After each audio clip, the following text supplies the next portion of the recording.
Hello, very beautiful community. Do you think that Israel's actions in Gaza were a big crime? And do you also think that anti-Semitism is on the rise? Can you hold these two things in your head at the same time? If you can, this is a video for you. Especially if you also care about the philosophical and ideological foundations of human prejudice. So this is a guide to anti-Semitism for people who want to think for themselves. And what's the difference about this one? I've written it out for us. And so if you want to see it in writing, it'll be on the SUBSTACK.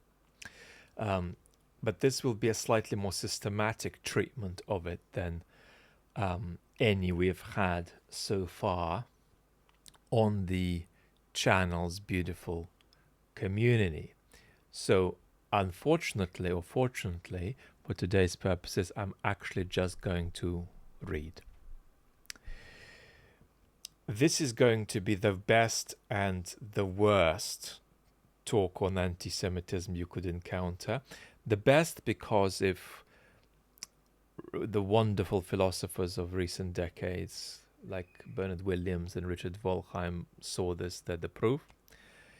The worst because it's semi-prose, semi-note form, the way I wrote it, and it's not holding your hand through it. It's a little bit throwing a nice dish at your table, but not plating it for you beautifully and not prepping you enough to follow it step by step.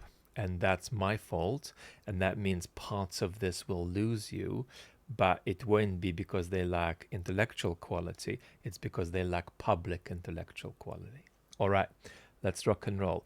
I've got a too long didn't read section to start with, just to sum up what our concern is today. Anti-Semitism is an expression of destructive human aggression, organized around prejudicial thoughts about Jewish people. It is therefore a generic rather than a unique human prejudice. And this matters politically because the supposed uniqueness of anti-Semitism often functions as an inappropriate limit on reasonable criticism of the Israeli government. So there are two moves being made here, a philosophical move and a political move, and they both go in the same direction. Let's start with three remarks about prejudice first in general. Number one, measured speech can be prejudicial speech. A drunk hooligan can be anti-Semitic, Islamophobic, anti-black, but so can an academic textbook. And some of the worst things human beings have ever done were inspired by ideas conceived in a cool room and often delivered with either a measured or an academic or a bureaucratic language. Second generic remark about prejudice.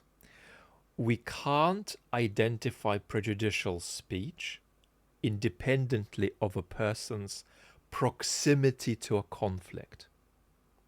So a Ukrainian soldier speaking under fire in a trench is different to an uninvolved observer in an East London cafe, right?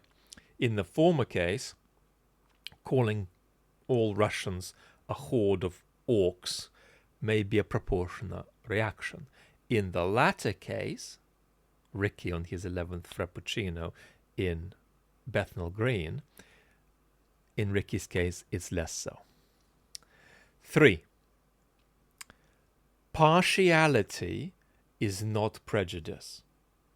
Critics of Israel's critics often ask, where were you when X did Y? Where were you when Assad committed atrocities in Syria? And this obscures an important truth about human beings, that our political commitments emerge from our cultural background and our individual sensibility. So responding in equal measure to every horror in the world is not a noble ideal. It's a utilitarian fantasy of deliverance from embodied ethical life. Of course, this overlooks the political reason involved here, namely that Western countries actually support Israel, and that's a special reason to be morally engaged. But we're going to put that aside. So to get closer now on what kind of prejudice anti-Semitism is, we've got to ask our first question, which is, was the Holocaust unique? Any inquiry into anti-Semitism requires asking two questions. First, how unique were the horrors of the Holocaust? And second, were the horrors of the Holocaust unique because the Jewish people are unique? So there are two possibilities. We'll discount both of them, in fact, but there are two possibilities. The Holocaust could be unique because of the uniqueness of the crimes.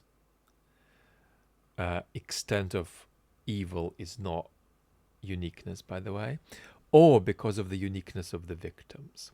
So the first question, the uniqueness of the crimes, has two possible answers. One answer says the Holocaust was extreme, but not unique. It was an extreme version of other evils committed across history. Another answer says it was unique because it was categorically different. And I recommend the first answer, that it was extreme but not unique. Because to make the second answer work, that it was categorically unique, we'd need to show that the human beings who orchestrated the Holocaust were monstrous to the point of falling outside of the realm of human intelligibility. Not just morally appalling, but motivationally incomprehensible. And it can be tempting to argue this, but it's wrong. There is much that we don't understand about why the Holocaust happened. But it doesn't follow, and can't follow, that what we need to know lies in the realm of magical thinking about monstrousness. But what about this other question? Could the Holocaust have been unique because the victims are unique, the Jewish people are unique? So there is another way for the Holocaust to be unique, through the uniqueness of its victims. This thought that the Jewish people are unique can take two forms.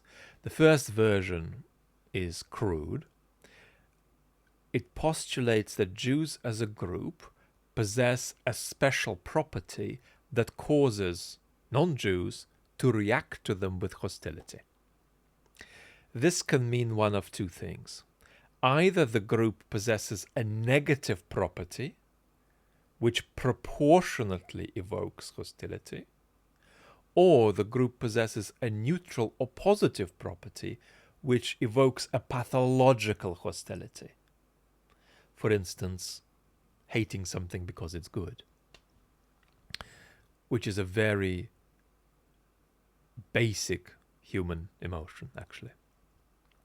Now, I won't analyze this version because it's psychologically absurd. It's a complete load of bull.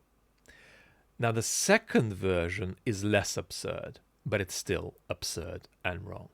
And this is the view that anti-Semitism is a permanent item in the human psyche, a kind of ancient impulse perpetuated by some bizarre evolutionary process and expressed at a particular moment in history. Regrettably, really regrettably, this view shapes much of the popular understanding of anti-Semitism. While sometimes an innocent mistake, this view often functions as a way to delegitimize criticism of Israel, because it elevates anti-Semitism into a unique human propensity, with the consequence that criticism of Israel is always risky because it risks unleashing a remarkable and unique ancient hatred. What then is anti-Semitism if it isn't these things? Anti-Semitism is an expression of destructive aggression, and I say destructive aggression because there is constructive aggression too, organized around prejudicial thought about Jewish people.